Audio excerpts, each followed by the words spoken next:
Bonjour à tous, nous sommes Erev Shabbat, Vaera, Tafshin Peidaled. Le pasuk dit dans notre paracha, Vaidaber Hashem el Moshe vel Aaron.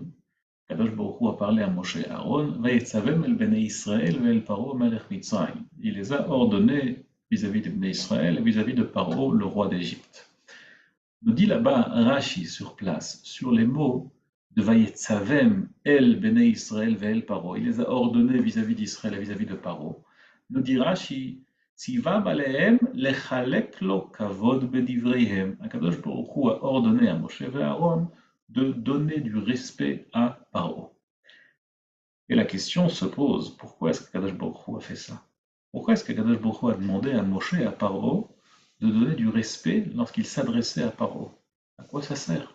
Au contraire, cette personne-là, il faut l'attaquer, il faut lui montrer qu'est-ce que ça veut dire.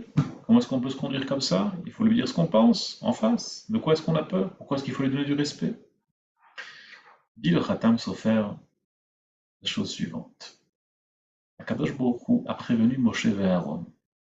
Il leur a dit que si vous allez maintenant manquer de respect à Paro, ça va lui faire de la peine.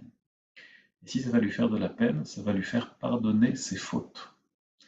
Et si ses fautes seront pardonnées par cette peine qui lui sera causée, eh bien, les plaies d'Égypte, je ne sais pas si elles vont complètement disparaître, mais en tout cas, elles vont être fortement atténuées. Du fait que Paro a souffert de ce manque de respect, si vous lui manquez de respect, eh bien, ça va lui expier une partie de ses fautes. Et à cause de ça, les plaies n'auront plus le même effet, elles ne seront plus aussi puissantes. Est-ce qu'on se rend compte que quelqu'un d'aussi rachat que Paro, c'est un mécréant, il a asservi tout un peuple, notre peuple, 600 000 personnes, et il a été méané, il les a fait souffrir, toutes sortes de souffrances. Malgré cela, un simple manque de respect lui aurait causé une expiation d'une partie de ses fautes. Est-ce qu'on se rend compte que si pour Paro ça marche, est-ce que ça ne marcherait pas pour nous? Si quelqu'un nous manque de respect, si quelqu'un nous fait de la peine, si quelqu'un nous fait du mal, est-ce que ça ne serait pas tellement plus puissant l'effet que ça puisse faire, beaucoup plus que Paro qui a fait des fautes quand même plus graves que les nôtres?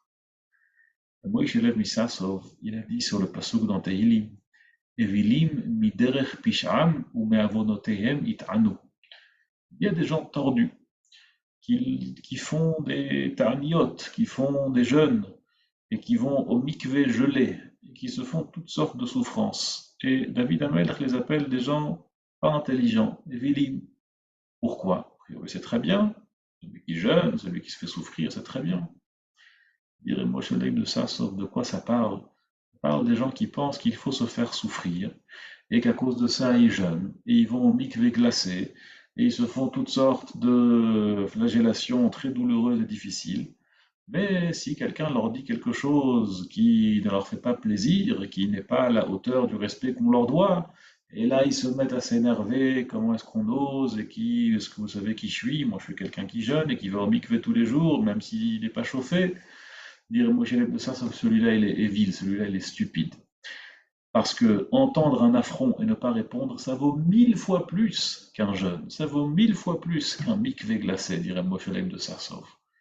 On raconte que Menachem Mendel de Primishlan, un jour, il a fait une grande Seudat Hodaya. Il a fait un grand repas, un grand festin pour remercier Akadosh Baruch Hu.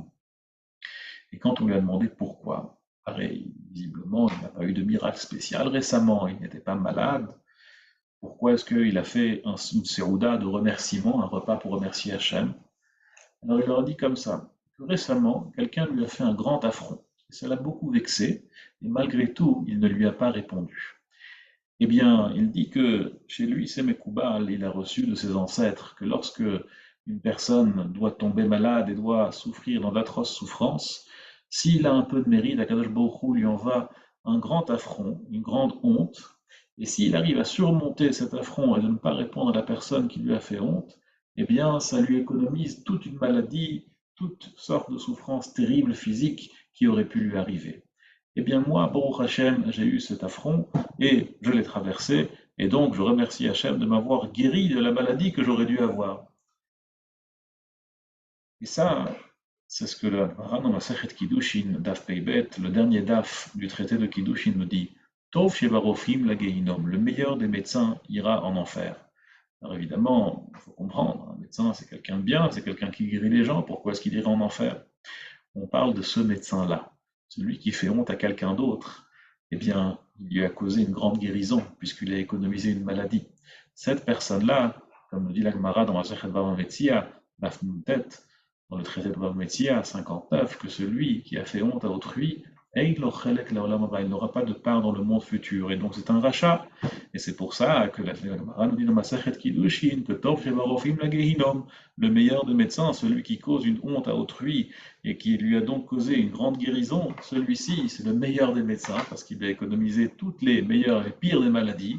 Eh bien, cette personne-là, malheureusement, pour lui, elle va au Gehinom.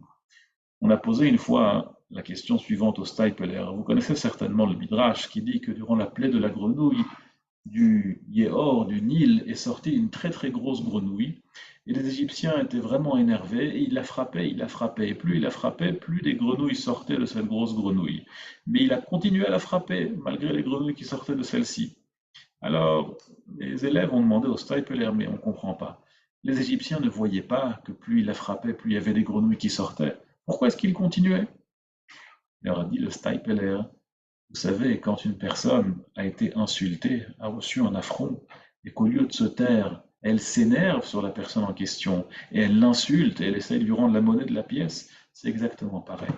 On est aveuglé par les nerfs, on est aveuglé par la haine, on est aveuglé par la soif de se venger, de laver notre affront. Il faut savoir que la seule chose que ça fera, le seul effet que ça aura, ce sera d'attiser la dispute, d'attiser la haine et d'attiser la confrontation.